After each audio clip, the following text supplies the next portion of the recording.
إذا بغيت تغير زاويتك في التفكير راك في المكان الصح. زاوية اليوم: كيفاش النوم يقدر يبدل حياتك كاملة.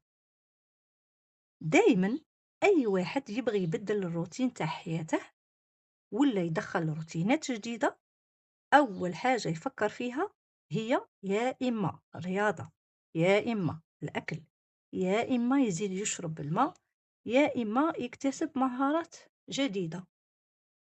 بصح قليل اللي يفكر في موضوع النوم، مع أنه النوم يقدر يأثر على طريقة تفكيرك وتركيزك وذاكرتك وحتى مزاجك أكثر مما تتصور.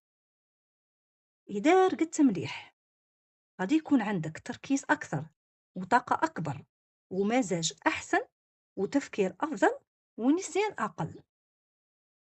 أما إذا كان نومك ناقص، حتى أبسط المهام تولي تحسها صعيبة بزاف وكبيرة، وتولي تغلط أكثر وتنفعل على أمور ما تستاهلش، وتولي تنسى بزاف وتولي عندك طاقة منخفضة.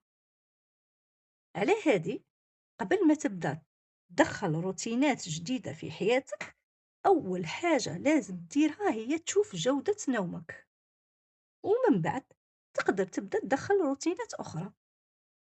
أبدأ بنوم مريح ومنظم، لأنه يقدر يسهل عليك بزاف باقي التغييرات.